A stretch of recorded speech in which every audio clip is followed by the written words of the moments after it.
지난 주일 종려 주일을 지내고요. 한 주간 동안 이 고난 주간을 보낸 후 오늘은 부활 주일입니다.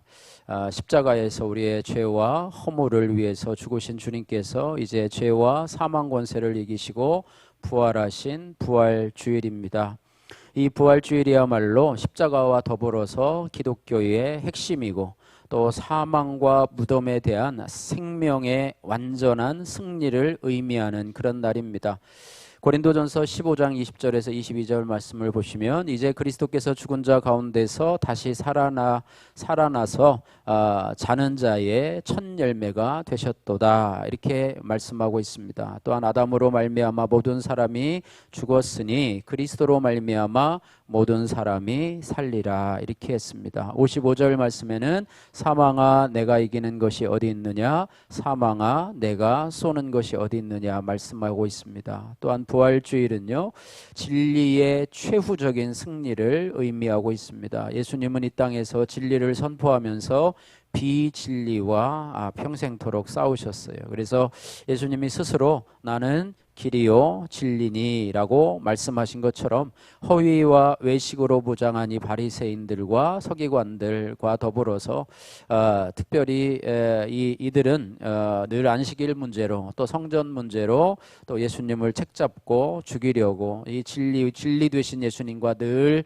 논쟁하다가 결국은 진리 되신 예수님을 십자가에 못 박았어요. 그래서 진리는 십자가에 달리고 거짓은 일시적으로 승리한 것처럼 개가를 불렀지만은 그러나 결국에는 부활의 아침이 오고야 말았습니다. 물론 아직도 세상은 허위가 득세하고 비진리가 판을 치는 세상이지만 결국은 진리가 승리할 거라고 하는 사실을 이 부활절은 소리 높여서 세상을 향해 선포하는 그런 날입니다. 또한 부활절은 증오에 대한 사랑의 완전한 승리를 의미하는데요. 시기와 미움은 참 사랑 되신 예수님을 십자가에 못 박았어요. 그러나 결국 참 사랑 되신 예수 그리스도는 영원히 무덤 속에 있지 않으시고 살아나셔서 증오에 대한 완전한 승리를 선포하셨다고 하는 것입니다. 이 부활주일을 맞이해서 여러분 성도님들 개인과 가정에도 부활의 소망과 또 기쁨과 영광이 넘쳐나시기를 주님의 이름으로 축복합니다. 오늘 본문의 내용을 간단히 살펴보면은요, 이 안식구 첫날에 이 여인들은 예수님의 시신에 향품을 바르려고 무덤으로 갑니다.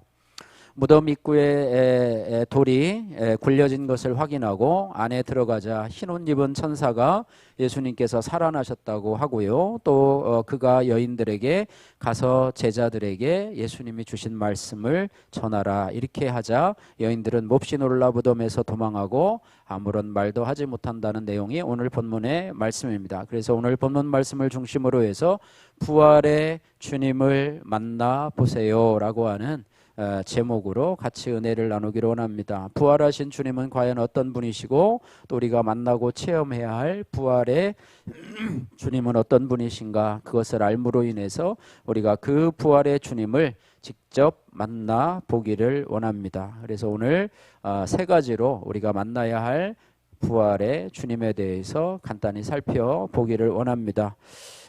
먼저 부활하신 주님은요, 오늘 1절에서 4절 말씀에 우리 인생을 가로막고 있는 큰 돌을 치워주시는 주님이시라고 하는 것입니다. 오늘 본문 1, 2절 말씀을 보니까 막달라 마리아와 야고보의 어머니 마리아와 살로메는 예수님의 시신에 향품을 바르려고 안식일이 지난 후 구입했던 향품을 가지고 안식 후 첫날 새벽 일찍에 예수님의 무덤으로 향하게 됩니다. 이 여인들은요, 예수님이 처형당하는 십자가에 처형당하는 그 현장에도 있었던 그런 증인들이었고요. 또 이 중에서 앞에 두 여인은 예수님이 매장한 것을 직접 목격한 그런 여인들이었습니다. 이들은 예수님의 사역 초기부터요, 예수님을 진심으로 따르며 섬기던 그런 여인들이었어요. 그래서 그런 여인들이었는데 예수님이 이제 돌아가시자 제자들은 무서워서 다 도망가고 갈릴리로 도망가고 흩어졌지 않습니까? 제자들도 감히 생각하지 못하는 그런 일을 예수님의 시신에 향품을 발라드리고자 이런 것을 행동으로 옮기는 그런 여인들이었습니다. 실제적으로 율법에 의하면요, 시체에 접근하는 것은 부정한 것으로 여겼었는데, 그럼에도 불구하고 예수님의 시신에 이 향품을 바르려고 했던 이 여인들의 초율법적인 태도, 어떻게 보면 율법을 어기는 그런 행동이죠. 그런 행동은 그들의 신앙이 율법적이지 않고 율법을 뛰어넘는 그런 복음적인 것이었는가, 그런 것을 보여주고, 또 그 여인들이 그 예수 그리스도에 대한 그 사랑이 얼마나 헌신적이었는가를 단적으로 보여 주었다고 하는 것입니다. 그러나 그들 앞에는 장애물들이 있었습니다. 그래서 그들이 가기 전에 무덤 입구에 돌이 있는데 그 돌을 누가 옮겨주나, 그 돌이 있을 텐데 어떻게 하나라고 하면서 걱정하는 그런 대화를 하면서 갔었는데, 가서 보니까 돌이 옮겨져 있어요. 돌이 옮겨져 있어요. 또 실제로 그 돌이 원래는 막혀 있을 뿐만 아니라 거기에는 이 로마 군인들이 그 무덤을 지키고 있었기 때문에 그 무덤으로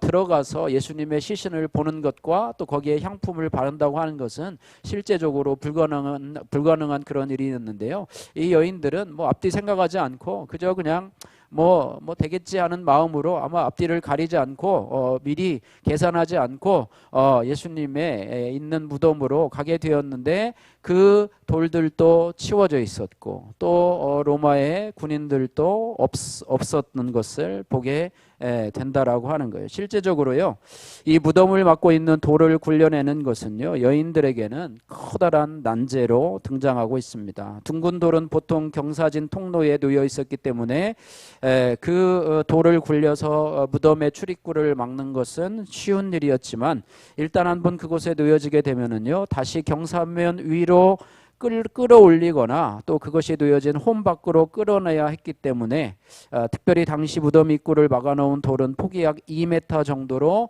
여러 명의 장정에 의해서만 움직일 수 있는 큰 것이었기 때문에, 무덤을 가로막고 있는 큰 돌은 여자 3명의 힘으로는 도저히 굴리기에는 불가능한 그런 모습이었다고 하는 것입니다. 그래서 3절 말씀에 서로 말하되 누가 우리를 위하여 무덤문에서 돌을 굴러주리오 라고 염려를 했는데, 그럼에도 불구하고 그들은 무덤으로 향했고요, 거기서 심히 큰 돌이 이미 굴려져 있는 것을, 그러니까 무덤의 문이 열려져 있는 것을 보게 되었다라고 합니다. 4절 말씀 보시니까 눈을 들어 본즉 벌써 돌이 굴려져 있는데 그 돌이 심히 크더라, 이렇게 말해요. 마태복음 28장 12절 말씀에 이 동일한 본문에는 뭐라고 얘기했냐면, 여인들이 무덤에 당도했을 때에 지진이 나고 천사가 내려와서 무덤 문을 여는 것에 대해서 기록을 하고 있습니다. 부활의 주님은요, 순수한 마음으로 주님에 대한 사랑을 실천하기 위해서 무덤으로 향했던 그런 여인들 앞에 놓여있던 큰 돌, 즉 장애물을 앞서 제거해 주시는 하나님이심을 우리가 알 수 있다라고 하는 것입니다. 하나님은 어떤 분이신가? 우리 인생에 큰 돌을 치워 주시는 하나님. 여러분 이것을 꼭 기억하시기를 주님의 이름으로 축복합니다. 여러분의 인생을 가로막고 있는 큰 돌이 무엇이고 여러분 힘으로는 도저히 굴려낼 수 없는 장애물이 있다면, 오늘 부활의 주님 앞에 여러분이 하나님 앞에 헌신함으로 인해서 그 돌들이 굴려져 가는 그런 역사를 체험하시기를 주님의 이름으로 축복합니다. 애굽의 총리로 있던요 이 요셉이 그 형들이 기근으로 곡식을 구하러 자신 앞에 엎드려 있을 때에 그들은 요셉은 이렇게 고백합니다. 당신들이 나를 이곳에 팔았으므로 근심하지 마소서, 한탄하지 마소서. 하나님의 생명을 구하시려고 나를 당신들 앞서 보내셨나이다, 이렇게 고백을 하고 있습니다. 요셉은 자신이 당한 일과 지금 형제들을 만나는 이 모든 일련의 과정이 어떻게 보면 우리 가정 앞에 놓일 큰 장애물을 치워주시기 위한 하나님의 계획이셨다는 것을 고백을 하고 있는 것입니다. 그러니까 하나님은 앞서 행하시면서 우리 앞에 있는 장애물들을 치워주시는, 큰 돌들을 치워주시는 하나님이시라고 하는 사실입니다. 출애굽한 백성들 앞에 놓인 엄청난 장애물 홍해가 있지 않습니까? 홍해가 출렁출렁 넘실넘실 거리고 있는데 하나님께서 모세를 통해서 홍해를 가르시고 또 그 백성들이 육지같이 그 홍해를 건너가게 하신 분이 바로 부활의 주님이시라고 하는 것입니다. 그리고 광야길에서도 백성 앞에 앞에서 행하시고 낮에는 구름 기둥으로 또 밤에는 불 기둥으로 도저히 그들 스스로 해결할 수 없는 큰 돌과 같은 장애물을 치워주시는 그런 하나님이시라고 하는 것입니다. 예, 지금 내 인생을 가로막는 큰 돌과 같은 장애물은 무엇입니까? 예. 저희도 가만히 생각을 해보니까 우리 교회를 인도하면서 가장 큰 장애물이 무엇이었는가 생각을 해보니까 우리 2017년도 7월 달에 있었던 그런 교회를 올해 말까지 이전하라고 하는 그 주인의 말이었던 것 같아요. 예, 그것을 듣고 참 막막했었고 또 어떻게 해야 될지 또 우리의 힘으로는 불가능했고 또 우리가 뭐 많은 돈을 가지고 있으면 가서 그냥 떡해서 뭐 해서 건물도 그냥 구입하고 땅도 구입해서 그냥 뭐 무슨 건축업자들을 섭외해가지고 뭐 설계하고 해서 이렇게 건물을 지으면 상관이 없지만 또 뭐 그것이 될 수 없는 그런 상황 속에서 참 넘을 수 없는 그런 커다란 장애물이 있었던 것 같아요. 그러나 우리는 어떻게 보면 뭐 저도 그렇고 여러분도 그렇지만은 우리 오늘 이 여인들이 무덤에 갈 때 뭐 돌이 굴려져 있는지 로마 군인들이 있는지 뭐 그런 거를 생각하지도 않고 예수님을 사랑하는 마음으로 그저 그냥 가서 예수님의 시신에 향료를 바르려고 하는 그 마음으로 그냥 단순하게 갔던 것처럼 저희들도 그냥 이리저리 다니면서 그저 뭐 괜히 돈도 없으면서 땅도 알아보고 뭐 건물도 알아보고 이랬던 것처럼 하나님께서 불쌍히 여겨주셔서 하나님께서 우리에게 이러한 좋은 일을 허락해 주셨다고 하는 것입니다. 그래서 그 큰 돌을 치워야 하는 과제를 안고 있었는데 주님은 그 일을 멋지게 행해 주셨고요. 앞서 행해 주셨어요. 앞서 행해 주셔서 이 교회를 주시기 위해서 그 전부터 이 교회를 저쪽으로 합병하게 하시고 또 이 교회가 그 전에 매입되지 않도록 또 여러 매입하려고 하는 시도가 있었던 것 같아요. 그랬는데도 매입하는 것을 다 막아주시고 우리 교회를 위해서 철저하게 보존해 주셨고 할렐루야. 보존해 주셨고 또 우리 교회를 통해서 이곳에 아름다운 예배당을 허락해 주신 하나님 참 감사를 드리면서 또 감사를 드리고 또 우리 사회에 큰 돌과 같은 그런 문제를 하고 있었던 이 코로나 팬데믹이 이제는 엔데믹으로 바뀐대잖아요. 이 영어가 자꾸 나와가지고 헷갈리는데 뭐 팬데믹은 여러분 아시지만 엔데믹은요 이제는 풍토병처럼 코로나를 풍토병화하는 것처럼 하는 거라고 그래요. 그래서 내일부터는 이제 사회적 거리두기가 다 해결되고 이제 다음 주부터는 이제 뭐 식당이나 또 교회 안에서도 이 식사하는 문제가 해결되고 또 5월 하반기부터는 이제 코로나에 걸려도 자가격리 의무 기간이 없어지고 스스로 알아서 네가 처리해라 하는 식으로 이제는 감기 하듯이 병원 가서 그냥 약 타 먹고 혼자 알아서 그냥 조심하고 하는 정도로 해결된다는 것 같아요. 그래서 이 부활주의를 기점으로 해서 이런 사회적인 어떤 그런 통제와 이런 것들이 좀 풀리고 뭐 그냥 하진 않았겠죠. 여러 가지 조사를 해서 이제는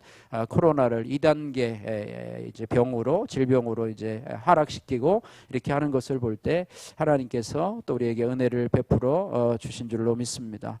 여러분 앞을 가로막는 큰 돌과 같은 그런 문제들 앞에서 여러분 고백하십시오. 내가 산을 향하여 눈을 들리라. 나의 도움이 어디서 올꼬? 나의 도움은 천지를 지으신 여호와에게서로다. 할렐루야. 이런 고백이 있으시기를 바랍니다. 두 번째로 부활하신 주님은요 살아계신 하나님이십니다. 살아계신 하나님이요. 예. 오늘 5절 6절 말씀인데요. 우리 5절 6절 말씀 같이 한번 읽어보도록 하겠습니다.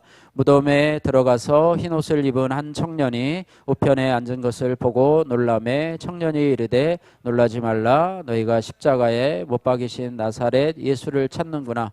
그가 살아나셨고 여기 계시지 아니하니라. 보라 그를 두었던 곳이니라. 아멘. 예. 이미 치워진 돌로 인해서 예수님의 무덤에 들어간 이 여인들은 놀라운 광경을 목격하게 되는데요. 우편에 흰 옷 입은 한 청년, 뭐 청년이라고 그래서 뭐 그냥 청년이 아니고요. 다른 성경에는 천사들을 뭐 표현하는 그런 말입니다. 흰 옷 입은 천사라고 표현하면 되는데요. 흰 옷 입은 천사가 앉은 것을 보고 이 여인들이 매우 놀라게 되는데요. 이 놀람은요 몹시 놀라다 혹은 완전히 압도된 것처럼 놀라다고 하는 그런 표현으로요 신적 존재와 만났을 때 하나님을 대면했을 때 생기는 놀람과 두려움의 감정이라고 하는 것입니다. 그래서 이렇게 충격을 받고 두려움에 떠는 이 여인들에게 이 천사는 6절 말씀에 놀라지 말라, 놀라지 말라. 우리 주님도 늘 이런 말 많이 하시죠, 그죠? 두려워하지 말라, 놀라지 말라, 내가 너와 함께함이니라, 이런 말을 많이 하시는데, 그리고 이어서 뭐라고 그러냐면 너희가 십자가에 못 박히신 나사렛 예수를 찾는구나. 이미 알고 계세요. 네가 그 향품을 그 시신에게 바르려고 예수님의 시체를 찾는구나. 천사를 보고도 놀랐지만 거기에 예수님의 시신이 침대에 놓여 있지 않은 것을 보고 더 놀랐어요. 여러분 뭐 예수님의 그 빈 무덤 보셨잖아요, 그죠? 거기에 보니까 뭐 몸만 이렇게 빠져나가고 그냥 옷이 그대로 구겨져 있는 상태로 있는 빈 무덤을 보고 예수님은 어디 갔나 없고 거기에 천사만이 있는 것을 볼 때에 그 여인들은 혹시 예수님의 시체를 누가 훔쳐갔나, 어떻게 된 건가 하면서 놀라 두려움에 떨 수밖에 없는데, 너희가 십자가에 못 박힌 예수를, 나사렛 예수를 찾는구나 라고 하면서 이제는 어떻게 됐는지를 말씀해 주고 있습니다. 그가 살아나셨고 여기 계시지 아니하니라, 보라 그를 두었던 곳이니라. 여기가 예수님이 누워 계셨던 곳인데 그는 살아나셨고 여기 계시지 않는다라고 하면서 그 여인들의 두려움과 의심의 문제를 해결해 주고 계신다고 하는 것입니다. 그 여인들은요, 부활하신 주님을 기대하지 않고 그저 사랑하는 마음에 예수님의 시신에 향품이나 발라주려고 왔는데 천사의 말대로 예수님은 더 이상 무덤에 계시지 않았습니다. 시신조차도 볼 수가 없었습니다. 빈 무덤이었어요. 예수님이 살아나신 것입니다. 할렐루야. 성도에게도 이 빈 무덤의 사건은 여인들처럼 당황하고 놀라서 떨 일이 아니라 기뻐해야 될 사건이라고 하는 것입니다. 다시 살아나셨기 때문입니다. 이 찬양 사역자 박종호의 옛날 유명한 찬양 있잖아요. 살아계신 하나님. 여기 보니까 살아계신 하나님, 역사하시는 하나님, 우리의 찬양 가운데 임하시는 하나님. 할렐루야. 하나님은 살아계시는 하나님, 또 역사하시는 하나님이시라고 하는 것입니다. 야곱의 외삼촌 라반의 집으로 갈 때에 베델에서 노숙하지 않습니까? 거기서 돌베개를 하고 잠을 자고 꿈을 꾸게 되는데 잠에서 깨어서 이렇게 고백합니다. 야곱이 잠이 깨어 이르되 여호와께서 과연 여기 계시거늘 내가 알지 못하였도다, 이렇게 합니다. 여호와께서 과연 여기 계시거늘, 하나님이 여기 계셨구나, 나와 함께 계셨구나, 그냥 이론적으로만 듣는 하나님이 아니라 하나님이 진짜 함께 계셨구나 라고 고백을 합니다. 예수님은 그의 사역할 때 부활을 믿지 않는 사두개인들에게 이렇게 말합니다. 하나님은 죽은 자의 하나님이 아니요 산 자의 하나님이시라, 이렇게 말씀하고 있습니다.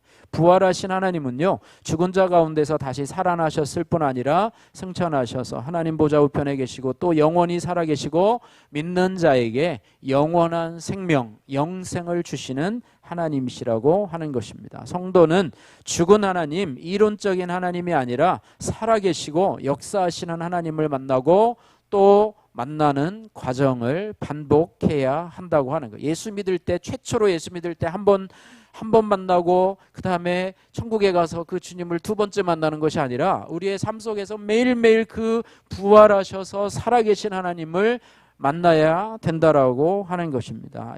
그래서 시편 34편 8절 말씀에는 여호와의 선하심을 맛보아 알지어다, 이렇게 말하고 있어요. 우리가 새벽마다 좋으신 하나님 찬양하는데요, 그 좋으신 하나님, 선하신 하나님을 맛보아 알지어다, 이렇게 말씀을 하고 있습니다. 저희는 교회 이전 과정을 겪으면서 살아계신 하나님을 체험했어요.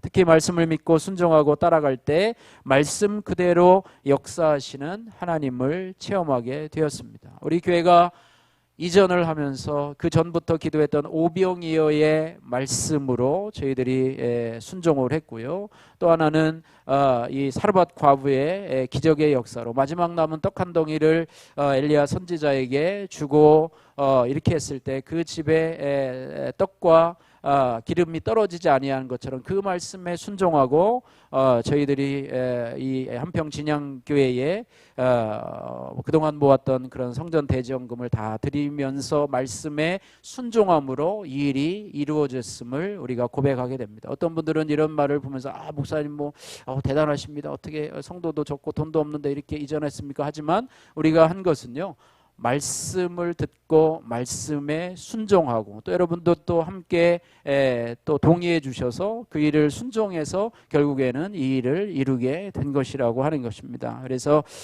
물론 우리 앞으로도 저희 교회와 성도들은 말씀으로 역사하시고 또 체험하게 하시는 하나님을 믿고 따라가게 될 것입니다. 살아계시는 하나님을 여러분 매일매일 만나기 위해서 여러분 올해 표어처럼 하나님을 가까이 하시되 기도로 하나님을 가까이 하시고 말씀으로 하나님을 가까이 하시고 여러분 감사로 하나님을 가까이 하시고 여러분 우리 실행위원들이라도요 최소한 한 주에 한 번 정도는 여러분들 감사 제목을 좀 올려주시기를 엎드려 간구하옵나이다. 참 하기 쉽지 않아요. 여러분 한 주에 한 번이라도 하루에 한 가지씩이라도 올려주시면 좋고요. 또 저처럼 매일 하면 좋고요. 저도 같이 공유하는 집사님들이 너무 열심히 하셔서 저도 한번 거르고 싶은데 또 이 목회자가 또 밀릴 수 없잖아요. 그래서 어떤 때는 어쨌든 그렇게 서로 삼겹줄이 되어서 이렇게 서로 하다 보니까 저는 도움이 되는데 여러분들도 같이 동참하셔서요. 여러분의 삶을 좀 오픈하시고 또 감사도 좀 오픈하시고 이렇게 해서 여러분이 부활하신 주님을 날마다의 삶 속에서 여러분이 체험하시면서 그죠? 체험하시면서 하시면 좋을 거라는 그런 생각이 듭니다. 세 번째로 부활하신 주님은요. 우리의 두려움의 문제를 해결하시는 주님이시라고 하는 것입니다. 오늘 7절 8절 말씀 같이 한번 읽겠습니다. 가서 그의 제자들과 베드로에게 이르기를 예수께서 너희보다 먼저 갈릴리로 가시나니 전에 너희에게 말씀하신 대로 너희가 거기서 배우리라 하라 하는지라 여자들이 몹시 놀라 떨며 나와 무덤에서 도망하고 무서워하여 아무에게 아무 말도 하지 못하더라. 아멘. 예. 천사는요 여인들에게 가서 주님의 제자들과 베드로에게 가서 말하라. 무엇을 말하느냐? 부활하신 예수님이 너희보다 먼저 갈릴리로 가고 계신다. 그리고 너희가 거기서 그 부활하신 주님을 만나게 될 것이다. 이렇게 말하고 있습니다. 특별히 천사가요 이 베드로의 이름을 호명한 것은 여러 이 성경학자들의 주석을 보니까 뭐 베드로가 수제자였기 때문에 뭐 그런 것이 아니고요. 여러분 알듯이 예수님이 끌려가시고 재판정으로 가실 때 베드로가 예수님을 3번이나 부인했잖아요. 예, 3번이나 부인했고 나름대로 나름대로 회개는 했지만은요 자책감에 빠져서 예수님의 죽음을 지켜보지 못하고 갈릴리로 낙향해서 다시 고기를 잡는 어부로서 삶을 살게 되었습니다. 그런 어떻게 보면 낙심되고 또 좌절되고 또 하나님께 대해서 예수님께 대해서 어떻게 보면은 또 죄송하기도 하고 또 정죄함을 받기도 하고 뭐 이런 여러 가지 감정으로 이제 빠져 있는 베드로를 염두에 두고 오늘 천사가 제자들과 베드로에게 가서 이야기를 하라. 부활하신 주님께서 너희를 처음에 만났던 갈릴리로 다시 가게 되실 것이다. 이렇게 말씀하고 계시면서 왜 거기로 가시느냐? 예수님께서 낙심한 제자들, 어떻게 보면 배반한 제자들 아닙니까? 근데 예수님이 그들을 정죄하고 괘씸하게 여기고 가서 책망하려고 다시 그곳으로 찾아가는 것이 아니라 그들에게 다시 희망을 주고 그들을 토닥거리고 또 그들에게 위로를 주고 또 두려운 마음에 평안을 주고 이렇게 하면서 그들에게 다시 사명을 주시려고 가는 것이에요. 예, 그래서 그들의 철저한 실패에도 불구하고 예수님은 그들을 용서했고 예수님의 부활에 동참하도록 이제는 격려하시려고 하는 그런 모습을 보게 된다고 하는 것입니다. 부활의 예수님은요 두려움의 종로로 다는 인생들 또 죽음에 사로잡혀서 평생 종로로 다는 인생을 찾아오셔서 그 두려움의 문제인 사망과 저주를 십자가상에서 해결하시고 우리에게 평안과 영생을 주시는 주님이시라고 하는 것입니다. 그래서 두려움의 문제를 해결하러 오신 예수님께서 우리가 늘 고백하는 게 있잖아요. 이사야 41장 10절 말씀, 두려워하지 말라 내가 너와 함께 함이니라, 놀라지 말라 나는 너의 하나님이 됨이니라, 내가 너를 굳세게 하리라, 참으로 너를 도와주리라, 참으로 나의 의로운 오른손으로 너를 붙들리라. 이 말씀을 하시는 분이 바로 부활하신 주님이시라고 하는 것입니다. 그래서 우리는 우리 안에 어떤 두려움이 있다고 하는 거, 우리는 늘 두려움을 갖고 살아요. 그죠? 두려움이 있어요. 왜냐하면 우리는 연약하기 때문에, 또 앞일을 알 수 없기 때문에 뭔가 알 수 없는 두려움이 우리 가운데 있어요. 그러나 두려워하지 말라, 놀라지 말라라고 하시는 주님과 함께 동행하시고, 또 주님을 만남으로 인해서요, 우리 앞에 있는 두려움에 수없이 파도처럼 물려오는 두려움의 문제들을 또 극복하며 나가야 한다고 하는 것입니다. 여러분, 어떤 두려움이 여러분을 힘들게 하고 있습니까? 여러분, 건강에 대한 두려움입니까? 아니면 장래에 대한 두려움입니까? 아니면 물질에 대한 두려움입니까? 아니면 학업에 대한 두려움입니까? 뭐 어떤 두려움 때문에 여러분들 힘들고 어려워하십니까? 예, 여러분, 요한일서 4장 18절 말씀에 사랑 안에 두려움이 없고 온전한 사랑이 두려움을 내어 쫓나니 두려움에는 형벌이 있음이라 말씀하고 있습니다. 여러분, 하나님에 대한 사랑, 부활의 주님에 대한 사랑을 여러분 확신함으로 인해서, 그래서 사랑 안에는 두려움이 없고 온전한 사랑이 두려움을 내어 쫓나니, 할렐루야. 그 주님의 사랑에 대한 확신을 여러분들이 가지시면 그 두려움들을 하나님의 사랑이 쫓아내게 된다는 거예요. 하나님을, 여러분, 부활의 주님을 여러분이 가까이 하고 그 부활의 주님께 두려움의 문제를 맡기게 되면 부활하신 주님이 여러분의 두려움의 문제를 쫓아내주신다라고 하는 것입니다. 할렐루야.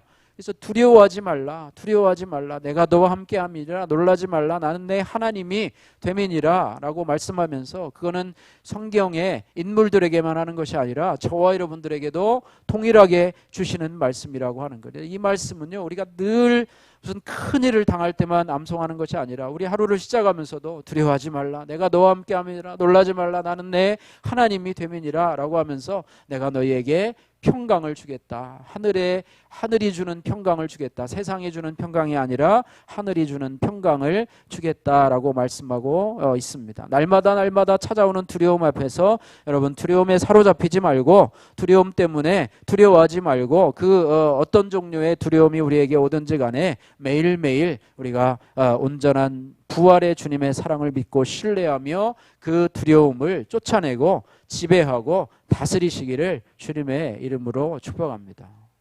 오늘 부활주일을 맞이해서 오늘 부활의 주님을 만나보세요 라고 하는 제목으로 말씀을 전했는데요, 부활의 주님을 오늘만 기념하고 찬송하는 것이 아니라 우리가 주님 오실 때까지, 아니면 우리의 삶이 끝나는 그날까지 매일매일의 삶 속에서 부활의 주님을 만나보시기를 주님의 이름으로 축복합니다.